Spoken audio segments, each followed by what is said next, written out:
اللہ الرحمن الرحیم۔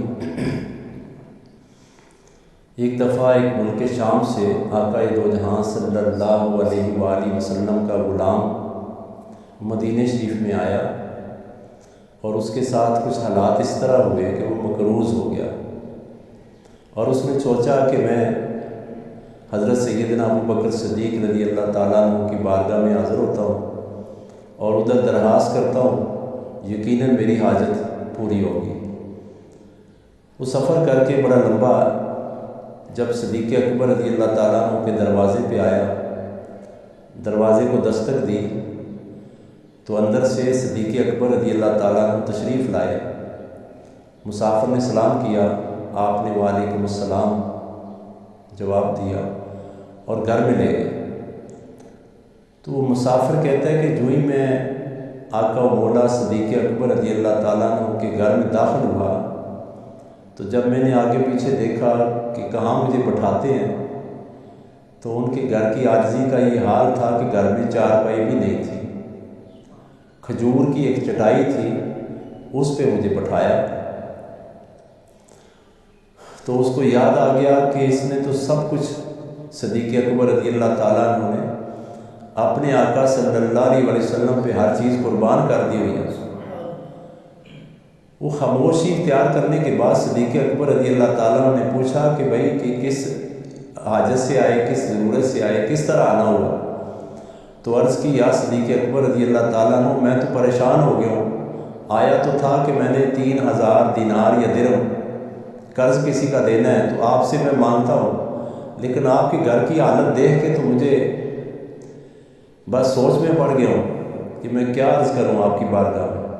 آپ نے فرمایا پریشان نہ ہو، میرے ایک پیر بھائی ہیں جن کا نام عثمان غنی ہے، اللہ نے ان کو ایسا غنی بنا دیا ہے کہ ان کے دروازے سے کوئی خالی نہیں کبھی گیا، جاؤ جا کے ان سے یہ عرض کرو۔ کہا کہ میں ان کو کیسے تعارف کرواؤں گا، کیا کہوں گا؟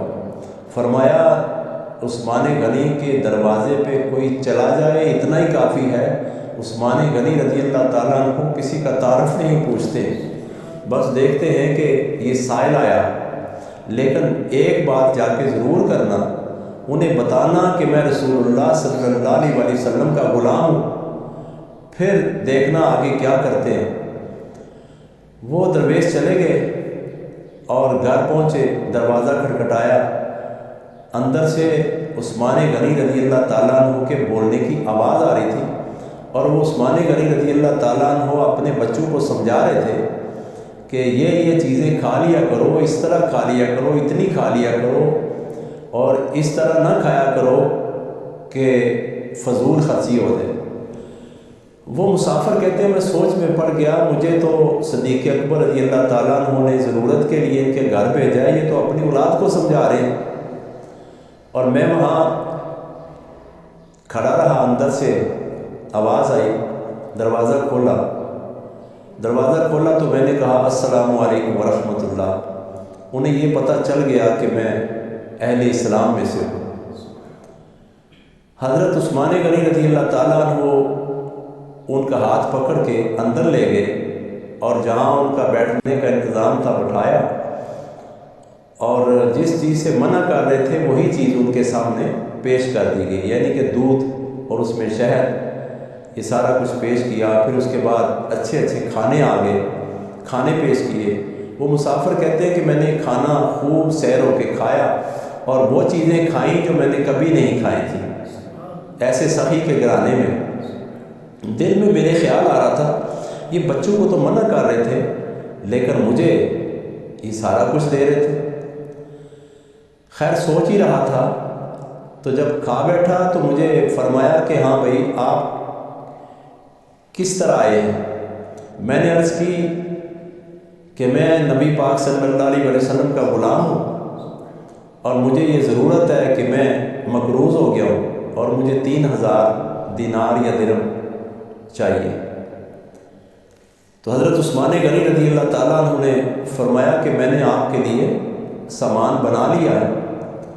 ایک خادم غلام کو کہا کہ وہ جو اونٹ تیار کیا ہے وہ اس مسافر کو دے دو۔ وہ سوچ میں پڑ گئے کہ اب میں اونٹ واپس کیسے دینے آؤں گا۔ پھر عرض کی کہ یا سرکار سامان تو چلے آپ کی بڑی عنایت ہے، آپ صحیح ہیں، آپ غنی ہیں، لیکن اونٹ کیسے واپس لاؤں گا؟ میں پھر آؤں گا دوبارہ واپس۔ فرمایا کہ آپ مسافر ہیں اور میرے آقا صلی اللہ علیہ وسلم کے غلام ہیں، اور آپ کی حاجت 3000 ہے، میں نے اس میں اونٹ میں 6000 دینار رکھا دیے، اور ساتھ میں نے آپ کے گھر کے لیے سب گھر والوں کا سامان بھی رکھا دیا ہے، اور اونٹ اس لیے دیا ہے کہ تو اتنا سفر نبی پاک صلی اللہ علیہ وسلم کی ایک نسبت کے لیے کر کے آیا ہے، تو نسبت تجھے یہ اونٹ کا تحفہ بھی دے رہی ہے، یہ اونٹ لے جا، اس کے اوپر سوار ہو کے، اور میری طرف سے یہ تجھے تحفہ ہے۔ اب سوچنے کی بات یہ ہے کہ دینے والے کمال ظرف رکھتے ہیں، کمال ان کی ادائیں ہیں۔ عثمان غنی رضی اللہ تعالیٰ عنہ کا نام بھی ایسا ہے کہ جو بھی ان کے دروازے پہ آئے اسے عطا کی حد کر دیتے ہیں، اور صدیق اکبر رضی اللہ تعالیٰ عنہ نے یہی فرمایا تھا کہ تجھے وہاں مانگنا نہیں پڑے گا، اور اپنی صفائی نہیں دینی پڑے گی، اور اپنا تعارف نہیں کروانا پڑے گا۔ آج ہمارا یہ حال ہے، شرم آتی ہے۔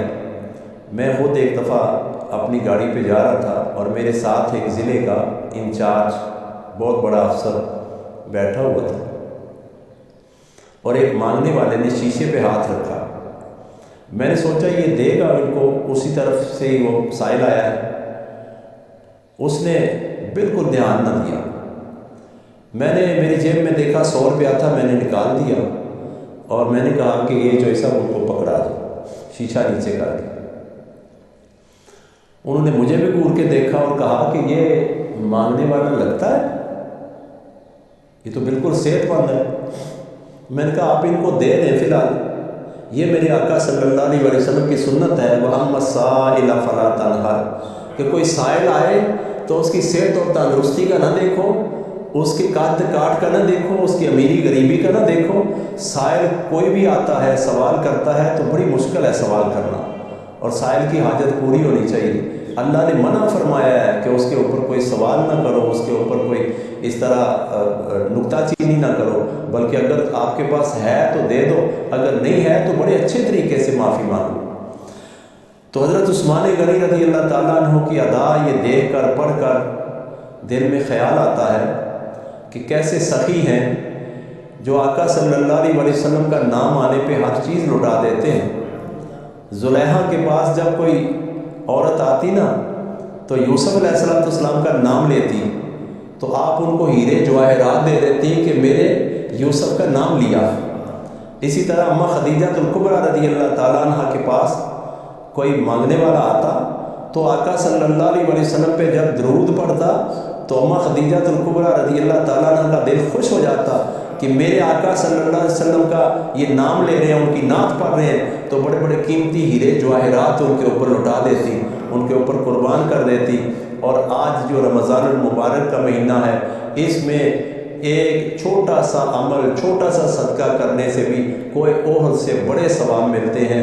حضرت عثمان غنی رضی اللہ تعالیٰ عنہ نے جب اس کو سامان دیا اور الوداع کہا، قربان جائیں اس مسافر کہ اس ادا پہ، اس نے پیچھے مڑ کے جب دیکھا آنسو آئے، شکریہ ادا کرنا چاہا تو فرمایا نہیں، یہ میرے رب نے دیا ہی تیرے لیے ہے، یہ میرے لیے نہیں ہے، یہ ہے ہی تیرا حق، اور تجھے رب نے یہاں بھیجا اور تجھے مل گیا، تجھے مبارک ہو۔ ہمیں بھی چاہیے کہ ہم جتنی استطاعت رکھتے ہیں اس سے زیادہ کوشش کریں۔ اللہ قرآن پاک میں فرماتا ہے یہاں جو دو گے وہ قبر میں جا کے مجھ سے لے لو گے، اور صدقہ کرنا چاہیے، خیرات کرنی چاہیے، اور اس طرح نہیں کرنی چاہیے کہ ہم اس کا پورا انٹرویو کریں کہ تو اس قابل ہے کہ نہیں ہے۔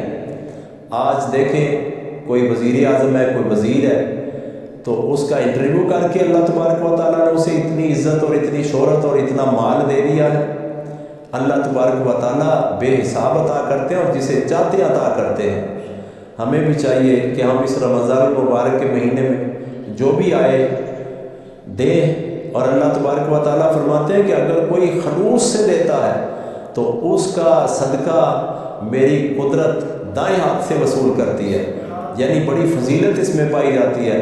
اور جب بندے فوت ہوں گے تو اللہ تعالیٰ فرماتے ہیں کہ جب بندہ قبر میں آتا ہے تو آتے ہی سب سے پہلے یہ عرض کرتا ہے کہ اللہ ایک دفعہ مجھے دنیا میں بھیج، میں جاؤں گا دنیا میں تو صدقہ کر کے واپس آؤں گا۔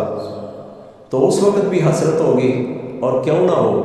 ایک صاحب کی بیوی فوت ہوئی اور کچھ دنوں بعد اس نے خواب میں دیکھی، پوچھا کہ کیا معاملہ ہوا تیرے ساتھ؟ کہا میرے رب نے مجھے بخش دیا ہے۔ پوچھا کس طرح بخشا ہے؟ عرض کی اے میرے گھر والے، اے میرے مالک، جس دروازے سے میں نے کسی سائل کو کبھی صدقے کے بغیر خالی نہیں بھیجا، اسی دروازے کے اندر سے جب میرا جنازہ گزرا تو اس جنازے کے اوپر اس صدقے کی برکت سے اتنا نور برسا کہ میرا جنازہ گناہوں سے پاک ہو گیا اور میرا جسم نور علی نور ہو گیا۔ اور وہی انوار و تجلیات جب قبر میں آئے تو میرے ہوش و حواس آ گئے، میں نے آقا صلی اللہ علیہ وسلم پہ درود و سلام پڑھا اور اللہ نے چاہا تو مجھے اللہ نے بخش دیا۔ تو اللہ تبارک و تعالی ہمیں صدقہ دینے کی توفیق عطا فرمائے۔